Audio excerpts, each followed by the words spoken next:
আসসালামু আলাইকুম, সবাই কেমন আছেন? আলহামদুলিল্লাহ আমরা ভালো আছি। আজকে আমাদের বেঙ্গালুরুতে দ্বিতীয় দিন। তো আজকে আমরা কিছু স্ট্রিট ফুড ট্রাই করব এখানকার। আর একটা ইন্টারেস্টিং জিনিস করব, সেটা হলো বাংলাদেশের বাইরে কোথাও প্রথম খিচুড়ি রান্না করে খাবো। তো আমাদের সাথে থাকেন, ব্লগটা দেখেন। Welcome to our blog.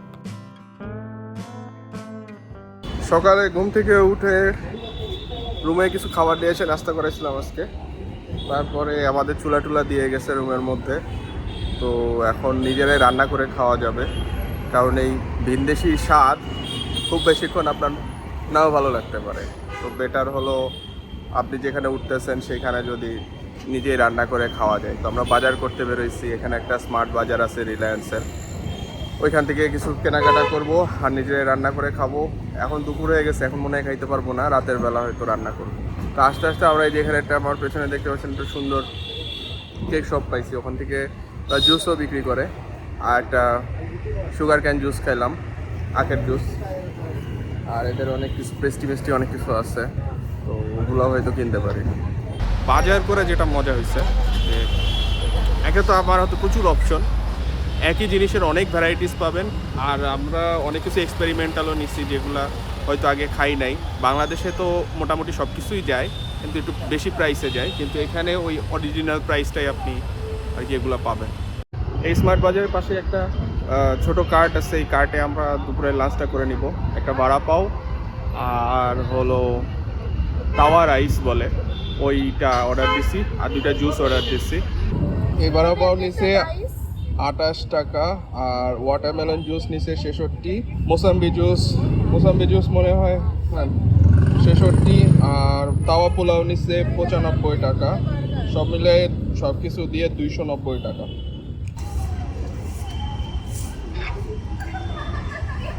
এই দোকান থেকে কিনলাম। গুড, আমি যে পিছনে এটা বেশ ভালো টেস্ট। এইখান থেকে এখানেই মার্কেট করলাম, সবকিছু কিনলাম। এই যে স্বপ্ন ভেতরে আলুর একটা পেটি আর পাউরুটি।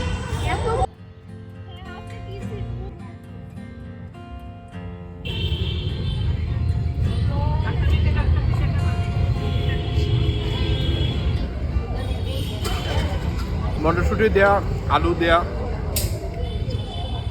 আর ওখানকার কিছু মশলা টশলা দিয়ে তাওয়ার উপর ভেজে দিচ্ছে। আমাদের ফ্রাইড রাইস ওরকম কিছু একটা ইয়ে দিচ্ছে, এটা একটু নিতে হবে সাথে।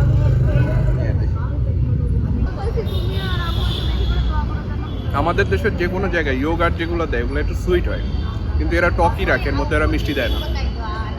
আমাদের মিষ্টি দিলে মানে আমাদের মতো হয়ে যায়। এখানে একটা চাটনি মতো আছে, চাটনি দিয়ে খাবো। চাটনি দিয়ে এসো ওপরে চাটনিটা।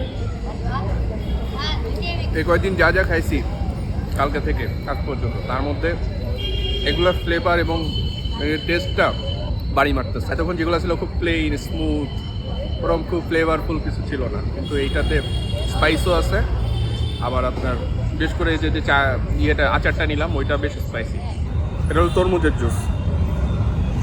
জুস নিয়ে কোনো আসলে কথা হবে না, প্রত্যেকটা জুসই অস্থির।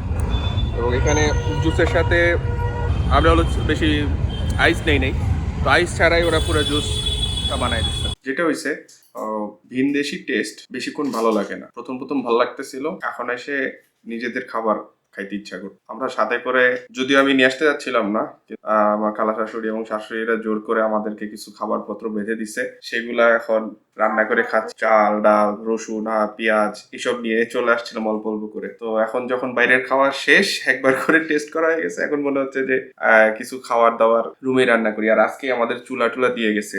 রুমটাতে এরকম একটা ডাবল বেড আছে, আর এই সাইডে একটা জানলা, 3 পাল্লার একটা আলমারি আছে। আর এই সাইডে রান্নার ইকুইপমেন্ট সবই আছে মোটামুটি, কেটলি থেকে শুরু করে ওভেন, চুলা, এখানে গ্যাস, এখানে একটা ছোট্ট ফ্রিজ আছে, তারপর টেলিভিশন আছে, এমনকি এসিও আছে, আর একটা সিঙ্গেল বেড আছে। আর এইখানে একটা ড্রেসিং টেবিল আছে বেশ বড়। টয়লেটটাও বেশ সুন্দর, টয়লেটের কমোড আছে, বেসিন আছে, আয়না আছে, গিজারও লাগানো আছে, বেড সাইড টেবিল আছে সুন্দর ছোট্ট একটা।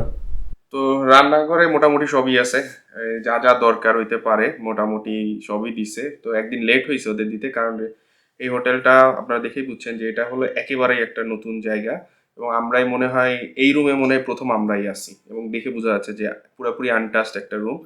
প্রাইসও খুব রেঞ্জের মধ্যে, 1200-1300 রুপি এরকম। তো আপনারা যদি কেউ যে কোনো কারণবশত ব্যাঙ্গালোরে আসতে হয় বা এরকম স্টুডিও অ্যাপার্টমেন্ট টাইপের এক রুমের পেতে চান, তাহলে আমার মনে হয় এখানে আপনারা থাকতে পারেন। আর এখন চলেন রান্না করি। আমি ভাবতেছিলাম যে কি রান্না করতেছি এই ভিন দেশে এসে, সেটা একটু দেখাই সবাইরে। তো খিচুড়ি রান্না করব আর সাথে ডিম ভাজবো। অলরেডি আমরা চাল ডাল ধুয়ে ফেলছি, মুগ ডাল দিছি, সাথে হলো মুসুরের ডাল, একটু পেঁয়াজ মরিচ, মানে খুব বেশি মশলা তো সাথে নাই, যে কয়টা যেগুলো বাসা থেকে নিয়ে আসছিলাম ওগুলাই অল্প স্বল্প করে দিয়ে আর কি রান্না করব। আদা ছিল কিনা জানতাম না, মিম আবার আদা বের করে দিল যে আদাও আছে। তো রসুন পেঁয়াজ তো আছে, আদাও হয়ে গেল, আদা বাটা হলো না, আদা কুচি করে দিব। একটু মরিচের গুঁড়া দিয়ে দিচ্ছি, আর দিয়ে দেবো হলুদের গুঁড়া, আর সাথে দিয়ে দেবো একটু সরিষার তেল। সরিষার তেলের গন্ধ আমাদের দেশের মতো না, একই। আর স্বাদ মতো লবণ দিয়ে নিব। এই মগের 1 মগ ছিল চাল ডাল মিলায় এই গ্লাসের, তো এইটার 2 গ্লাস পানি দিয়ে দিব। এবার একটু মিশাই দিব জিনিসগুলো। চুলায় খিচুড়ি চাপাই দিছি, এখন হলো ওয়েট করব কয়টা শীষ দেওয়ার জন্য। মিনিমাম 3টা শীষ দিতে হবে, এরপরে চেক করে দেখবো, যদি না হয় তাহলে আরো 2-1টা শীষ দিব।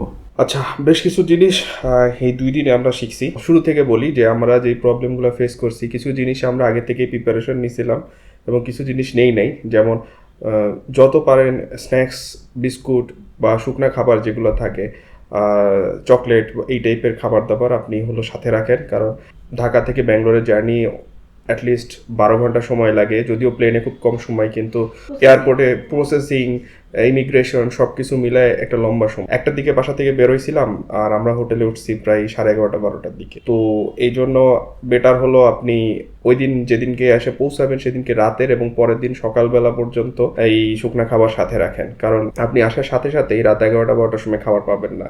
হয়তো ভাবতে পারেন যে অনলাইনে অর্ডার করব, কিন্তু আমি অনলাইনে অর্ডার করার ক্ষেত্রে সুইগি, জোম্যাটো দুইটাতেই প্রবলেম পাইছি যে পেমেন্টটা ক্যাশ অন ডেলিভারি হয় না, আর এবং ইন্টারন্যাশনাল কার্ড সাপোর্ট করে না। এরপরে এখানকার যে পেটিএম বা এরকম যেই সার্ভিসগুলো আছে ওগুলো ইউজ করতে হবে, এবং আপনার আসার সাথে সাথেই এই সার্ভিসগুলো আপনি অ্যাভেল করতে পারবেন না।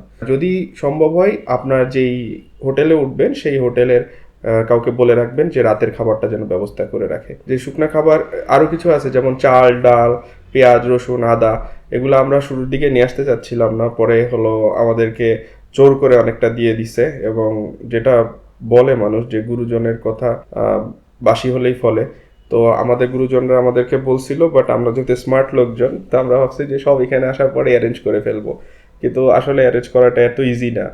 এটা হারে হারে টের পাইছি। এবং এগুলো না থাকলে মানে সাবান, শ্যাম্পু, জামা কাপড় ধোয়ার গুঁড়া, সাবান, তারপরে টিস্যু, পেস্ট, টুথপেস্ট, টুথব্রাশ, মানে আপনার যা যা প্রতিদিন লাগে আপনার এখানে আসলেও সেগুলো লাগবে। কারণ আপনি যদি ভাবেন যে এগুলো সব কিনে নেব, তাহলে যেটা হবে আপনাকে সব কিছু এত বেশি বেশি পরিমাণ কিনতে হবে যে আপনার খরচটা অনেক বেশি হয়ে যাবে। আপনি হয়তো 4-5 দিন থাকবেন, তো 4-5 দিনের যেটুকু দরকার হইতে পারে সেটুকু সাথে করে নিয়ে আসাই ভালো। বাইরে কিনতে গেলে অনেকখানি কিনতে হবে, কম পাবেন। আর হলো আর কিছু ব্যাপার আছে, সেটা হলো হসপিটাল কেন্দ্রিক। হসপিটালের ব্যাপারটা আমি এখনই পুরোপুরি বলতেছি না, কারণ এখন আমাদের প্রসেসটা এখনো শেষ হয় নাই। হসপিটালের পুরো প্রসেসটা আমি হলো অন্য কোনো একটা ভিডিওতে পুরোটা বলতে পারবো। এখন পর্যন্ত যেটা বুঝছি যে আপনি যেখানে হসপিটাল তার আশেপাশে আপনাকে হোটেল নিতে হবে, আর ওই হোটেলের ব্যাপারে আপনি আগে থেকে জেনে নেবেন, ওটার ভাড়া ফিক্সড করে নেবেন। আর হলো কারোর উপর কোনো ভরসা করার দরকার নেই, আপনি নিজে সব কিছু দেখেন, আপনি নিজে কথা বলেন, নিজে এখানকার ওনারের সাথে কথা বলেন। এবং এখানকার মানুষজন এখন পর্যন্ত যেটুকু এক্সপিরিয়েন্স করেছি যে সবাই খুবই ফ্রেন্ডলি এবং আপনার সাথে ভালো মতো কথা বলে। সমস্যা একটাই, আপনাকে কখনো ইংরেজি কখনো হিন্দি কথায় বলতে হবে। তো সবাই ইংরেজি বোঝে না, আবার সবাই হিন্দি বোঝে না। তো কথা বলার সময় আপনাকে একটু বুঝে নিতে হবে কে কোন ভাষায় কথা বলতে পারবে, তো তার সাথে ওভাবে কমিউনিকেট। অনেকে আছে ইংরেজিও বসে না, হিন্দিও বোঝে না, তার সাথে কথা বলার কোনো মানে নেই, কারণ আপনি কিচ্ছু বুঝবেন না। আমরা যে হোটেলে আছি সেই হোটেলটা আমাদের বেশ পছন্দ হয়েছে। এটা হলো আপনার অ্যাপার্টমেন্ট টাইপের। তো এই জায়গাটার লোকেশন দিয়ে দিব, এবং এইটার আশেপাশে যেই রেস্টুরেন্ট আছে, বাজার আছে, তারপরে আপনার সুপার মল আছে, এবং আপনি লেজার টাইমে সিনেমা দেখতে চাইলে ওগুলোও আছে। তো এই যে লোকেশনটা আমরা আছি জয়নগর, এখান থেকে আপনার অ্যাপোলো হসপিটালও বেশি দূরে না, আবার ফোর্টিস হসপিটালও বেশি দূরে না। তো এই লোকেশনটা আমার কাছে বেশ কনভিনিয়েন্ট লাগছে। আমি হলো ওই যে মানি এক্সচেঞ্জের লোকেশনটাও দিয়ে দেবো এটার আশেপাশে, এবং সব কিছুই হাঁটা দূরত্ব এখান থেকে। এখন ডিম ভাজবো, ডিম ভাজার জন্য পেঁয়াজ মরিচ কাটা হয়ে গেছে।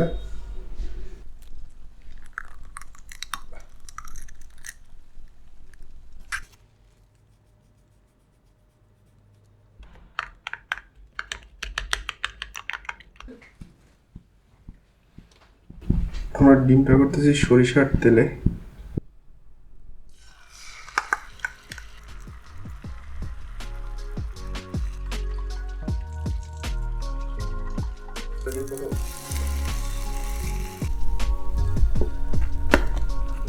হয়ে গেল ডিম ভাজা।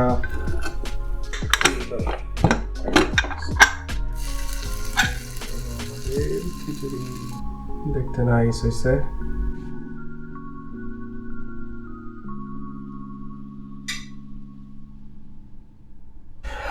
এই হলো খিচুড়ি, ডিম ভাজি। খাওয়ার জন্য কোনো আলাদা জায়গা নেই, এই ছোট একটা টি টেবিল আছে, ওইটার উপরে বসে খাচ্ছি। আজ প্রায় 2 দিন পরে আমরা আমাদের পরিচিত স্পাইস, আমাদের পরিচিত রান্না, তাই এটা একটা অন্যরকম অনুভূতি। ঝাল হয়েছে? অল্প দিলে তো অনেক বেশি ঝাল হয়। আমার তো ভালোই লাগতেছে। তুমি কোন মরিচটা খাচ্ছ দেখাও। মিম এই মরিচটা নিয়ে বসছে, আমার মুখের সমান অলমোস্ট। হালকা লবণ কম হয়েছে না? মানে এইভাবে যে খাইতে পারতেছি, এটা মনে হচ্ছে একটা পরম পাওয়া। সিম্পল খিচুড়ি আর ডিম ভাজি এখন মনে হচ্ছে যেন অমৃত। এটা যে আমার রান্না করা সেরা খিচুড়ি এরকম ওর কিছু না, কিন্তু এই পরিবেশে, এই একটা বাইরের একটা কান্ট্রিতে, অপরিচিত পরিবেশে, বাইরের কান্ট্রি বলতেছেন, হয়তো ভাবতেছেন যে ইন্ডিয়া যায় বাইরের কান্ট্রি, কিন্তু কলকাতায় যান, দিল্লিতে যান, সব একরকম। যে সাউথ ইন্ডিয়া, এটা টোটালি ডিফারেন্ট। এটা মানুষই আলাদা, এদের দেখতে এরকম মানুষই আপনি হয়তো দেখেন না, মনে হবে যে অন্য কোনো দেশেই আসছি। তারপরে তাদের বেশভূষা, চলাফেরা, খাওয়া দাওয়ার স্টাইল, রাস্তাঘাটের স্মেল। আর আমার যেটা মনে হয়, এটা সারা দুনিয়ার প্রত্যেকটা শহরে একটা নিজস্ব স্মেল থাকে। ঢাকা শহরে একটা আছে, ঢাকা শহরে আমরা টের পাই না হয়তো, কিন্তু ইন্ডিয়াতে আসলে আপনি টের পাবেন যে শহরের একটা স্মেল। শহরে ঢোকার সাথে সাথেই এটা রাস্তায় এক ধরনের, এটা আপনার কাছে ভালোও লাগতে পারে, খারাপও লাগতে পারে, কিন্তু একটা গন্ধ আছে। খাওয়াটা ভালো হচ্ছে। আজকের দিনের ব্লগ এখানে শেষ হচ্ছে। কালকে পরশু যেদিন যেটা মনে হয় সিগনিফিক্যান্ট দেখানোর দরকার, সেগুলো পাবেন। আমাদের এই কন্টিনিউয়াস সিরিজ চলতেছে, সিরিজটা দেখতে থাকেন, আশা করি ভালো লাগবে এবং অনেক ইনফরমেশন পাবেন। আল্লাহ হাফিজ।